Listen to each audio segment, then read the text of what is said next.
1/3 of water. Water is essential for the survival. Water. The Earth's surface is covered with about 2/3 of water. Water is essential for the survival and growth of plants and animals.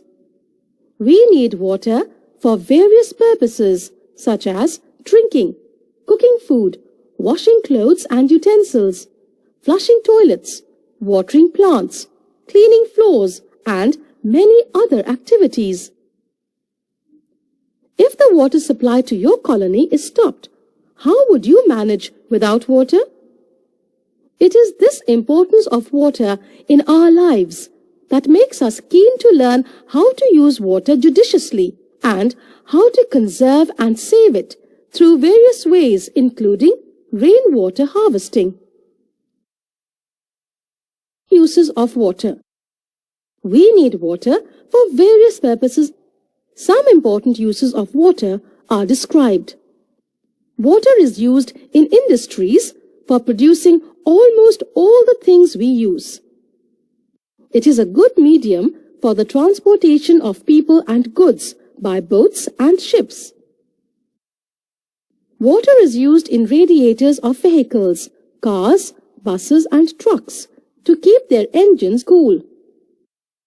Water is an essential requirement for growth and development of any plant. Water provides a medium for recreational sports such as swimming, boating and water skiing. Water is used for generating electricity. Sources of water. There are two main sources of natural water: surface water, underground water or subsoil water. Surface water. Surface water is present on the surface of the earth. It is of the following types. Rainwater. Rainwater is considered to be the purest form of natural water because it is usually free from any impurities. But the first showers, while coming down to earth, collect dust particles, germs, and bacteria in the atmosphere. So, they contain most of the impurities. River and lake water. The water in rivers and lakes comes from rain and melting of snow on the mountains. Water flows down the mountains and goes into rivers. On its way, it dissolves some soluble salts and carries suspended impurities.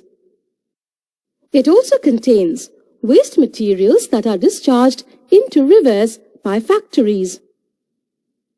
River water may also contain germs that cause dangerous diseases like jaundice, dysentery, cholera, and typhoid. Seawater. Streams and rivers finally flow into the sea. They add dissolved impurities like salts with water into the sea. Seawater contains about 3.6% by mass of dissolved salts, with the chief constituent being common salt.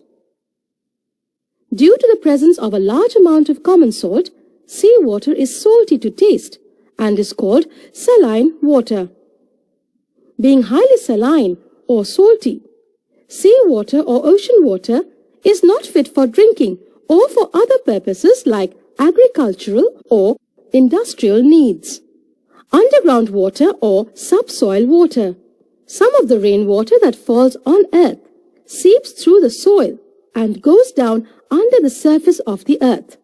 Ultimately, this water is stopped by some hard, non-porous rocks and collects there. This reservoir of water collected over the hard, non-porous rock below the surface of the earth is called groundwater or underground water. The level of groundwater is called water table. Groundwater is pumped out by digging wells deep till it reaches the water table. Hand pumps or tube wells are also used to pump out groundwater. This groundwater is used for household, agricultural, and industrial purposes. You may have seen water coming out from under the ground in the form of a spring. This water is called spring water. It is also known as underground water. Different states of water. Water exists in 3 physical states: solid, liquid, and gas, under different conditions. Ordinarily, water is in liquid state, but when it is kept in the freezer or a refrigerator, it freezes and forms ice. Ice is the solid state of water. When heated, water converts into water vapor called steam. So, steam is the gaseous state of water. Water can be changed from one state to another by heating or cooling. For example, ice, solid. On heating, melting of ice into water, liquid. On heating, evaporation of water leads to steam, gas. Steam gas. On cooling, condensation of steam gives water, liquid, which on cooling, freezing of water, gives us ice, solid. Evaporation of water. You must have observed that when we spread wet clothes on a rope or a wire, they dry up after some time. Where did the water in the clothes go? The water present in wet clothes evaporates when it receives heat from the sun, or when it receives air to form water vapor. This water vapor goes into the air. So, when all the water present in wet clothes evaporates, the clothes dry up. The process of changing water, liquid form, into water vapor, gaseous form, is called evaporation of water. Due to evaporation of water, we can observe the following. Water spilled on a floor dries up and disappears. Water from wet roads and puddles and rooftops of our houses formed during rains dries up and disappears. Salt is obtained when water from the sea is left in shallow pits. The sea water evaporates, leaving behind the salt. Do you remember the activity in chapter 5 in which salty water was heated? What did we observe? The water evaporated and the salt was left behind. We conclude the following facts from this activity. On heating, water changes into water vapor. So, heating is essential to convert water into vapor. Water vapor does not carry away salt with it. Let us find out from where does the water present in the wet clothes or water spilled on a floor gets the heat it needs to evaporate. Activity 1. To show that heat is required to evaporate the water. Things needed: 2 plates, some water. Method. Take 2 similar plates. Place one of the plates in sunlight and the other on a veranda in the shade. With the help of a measuring jar, pour equal amount of water in each plate. Observe the 2 plates after every 15 minutes. What do you observe? Observation. You will find that the water on the 2 plates disappears slowly and becomes less and less. The water on the plate kept in direct sunlight disappears first. The water on the plate on the veranda in the shade also disappears, though sunlight does not fall on it directly, but it took much more time. Conclusion. The heat needed by the water for evaporation is provided by the sun directly. In sunlight, evaporation takes place faster because the water on the plate kept in direct sunlight disappears first. The heat required for the evaporation of water on the plate in the shade is indirectly provided by the sun. During daytime, the heat given out by the sun heats all the air around us. This warm air provides heat for the evaporation of water in the shade. Thus, evaporation takes place on all open surfaces during daytime. Transpiration. Plants also need water to grow. They take this water from the soil through their roots.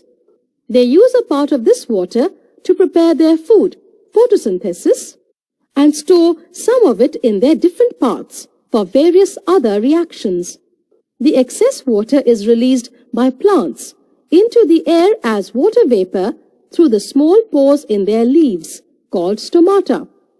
This loss of excess water from plants as water vapor through the stomata on their leaves is called transpiration. So we can say that water vapor enters the air or atmosphere through the two main processes of evaporation and transpiration. Activity 2.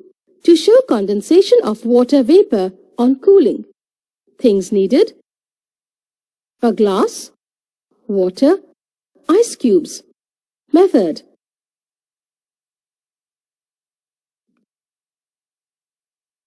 Take a glass half filled with water. Wipe the glass from the outside with a piece of cloth so as to make its outer surface completely dry.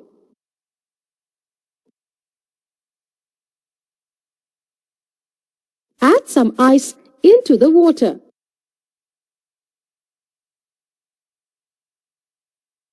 Wait for a few minutes to observe the changes taking place on the outer surface of the glass. Observation. You can see that a large number of water drops appear on the outer surface of the glass. Where do these water drops come from? Conclusion. The air around the glass contains water vapor in it. The cold surface of the glass containing iced water cools the air around it, and the water vapor of the air condenses on the outer surface of the glass. This process is called condensation. Condensation is the process by which water vapor converts into its liquid form, water, on cooling. Formation of clouds. The process of condensation in nature plays an important role in the formation of clouds. Warm air can hold a large amount of water vapor. As we go higher toward the mountains, the temperature decreases. It becomes cooler. At maximum height, the air becomes so cool that the water vapor in it condenses to form tiny droplets of water. These water droplets, floating in the air along with dust particles, form clouds. Warm air can hold a large amount of water vapor. The warm air that carries clouds rises up. Higher up in the air is more cool. Water droplets come together to form larger water droplets. The larger water droplets are so heavy that the air cannot hold them. They therefore fall down as rain. However, if the temperature is very low, the water droplets freeze in the atmosphere and fall as hail or snow. This coming down of water in the form of rain, hail or snow is called precipitation. Thus, water from water bodies, land fields or plants goes into the air in the form of water vapor, forms clouds, and then comes back to the ground as rain, hail or snow. This is called water cycle. Thus, water cycle can be defined as a continuous movement of water from the Earth's surface and water bodies as water vapor to the atmosphere, and from the atmosphere back to the earth's surface as rain, hail or snow. This cycle maintains the supply of water on land. Importance of rainfall. Every place in the world gets rain. However, the time, duration and the amount of rainfall varies from place to place. In some parts of the world, it rains throughout the year, while in other places, it rains only for a few days. In our country, most of the rainfall occurs during the monsoon season. We eagerly wait for the arrival of the rain because of the following reasons. Rain brings relief by cooling the environment, especially after hot summer days. Farmers in India depend on the arrival of monsoon for sowing their crops in their fields. Rain fills lakes, ponds and streams and raises the water table, so it maintains the supply of water on land. Natural disasters due to unpredictable rain. Rain is beneficial for humans. However, it causes natural disasters as well, either due to very heavy rainfall or by not occurring for a long time. Let us consider both the cases along with their effects on our life. Heavy rain causes floods. Heavy rains for a long time result in an increase in the level of water in rivers, lakes, and ponds. The water may even spread over large areas of nearby lands, causing floods. The major calamities due to floods are: floods cause extensive damage to crops. This may cause acute food shortage and deaths due to hunger. Floods cause serious injuries or death of domestic animals by drowning. Floods cause extensive damage to human life and property. Many people die by drowning. Their houses collapse and their belongings get lost in water. Electricity, water supply and communication networks also get affected. Floods wash away the top layer of the soil, resulting in soil erosion. Rain also affects the animals living in the soil. Animals living underground, such as earthworms and snakes, come out in search of air as the soil gets covered with flood water. When flood water recedes, there is a fear of spreading waterborne diseases like cholera, dysentery, and diarrhea. No rain for a long time causes drought. Absence of rain in a particular region for a long time, leading to severe shortage of water, is called drought. The major disasters due to drought are: the soil loses water by evaporation. It does not get water for a long time, so the soil becomes dry and hard and begins to crack. Crop plants cannot grow in this dry and hard soil. This may cause acute food shortage for the people living in the area. Vegetation such as grass and fodder does not grow well. This leads to shortage of fodder for domestic animals.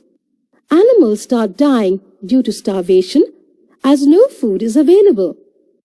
In extreme drought conditions, lakes, ponds, and even small rivers may dry up. This change affects aquatic plants and animals. The level of groundwater may also go down, leading to severe shortage of water. Water problem. There is a lot of water on earth, but only a small quantity of it is available for use by humans, plants and animals. Water is available in rivers, lakes and ponds. It is also available as underground water. This is called fresh water. Most of the water is in the oceans. Ocean water is highly saline, salty, and therefore cannot be used directly for drinking, industries and agriculture. When the level of groundwater water table decreases drastically, we cannot use it furthermore. The total amount of water on earth remains the same, but the demand for water is increasing day by day. It is due to the following reasons. The number of people using water is increasing due to rising population. More and more water is being used for producing food and goods in industries. We see long queues of people waiting to collect water. It makes our life very difficult.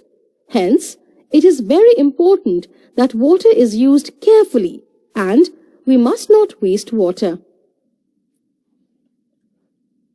How to save water? Use a bucket and a mug instead of shower while taking bath. In this way, almost 50% of the water can be saved. Close the taps tightly after using the water both at home and school. Avoid cleaning utensils under running water. Repair leaking pipelines or water taps. Check overflowing water taps to avoid water spill. Rainwater harvesting. The process of collecting rainwater from roofs and street corners and storing it for further use is called rainwater harvesting. Roadside rainwater harvesting. Rooftop rainwater harvesting. In this system, the rainwater that falls on rooftops of houses or buildings is brought down through water pipes and collected in big underground concrete storage tanks. This water may contain soil, impurities and chemicals and may need to be filtered before use. The base of the underground storage tank can have a percolation pit. This pit has a layer of broken bricks at the bottom, a layer of gravel in the middle, and a layer of coarse sand at the top. The stored rainwater gets filtered by the sand, gravel, and the broken bricks in the percolation pit. The outlet pit takes the filtered rainwater from deep into a pit in the ground. This raises the level of the groundwater. This groundwater can be used in future by bringing it up through hand pumps, tube wells and boring technique. Roadside rainwater harvesting. The rainwater that falls on tarred roads around buildings can be collected and stored by this technique. Percolation pits covered with concrete slabs and holes are constructed on roadsides. Rainwater falling on roads goes into these pits through the holes. After filtration in the percolation pit, rainwater enters the recharge well through the outlet pipe and gradually seeps into the soil. The advantage of rainwater harvesting is that it increases the availability of groundwater. This helps us to overcome water problem, especially during dry seasons.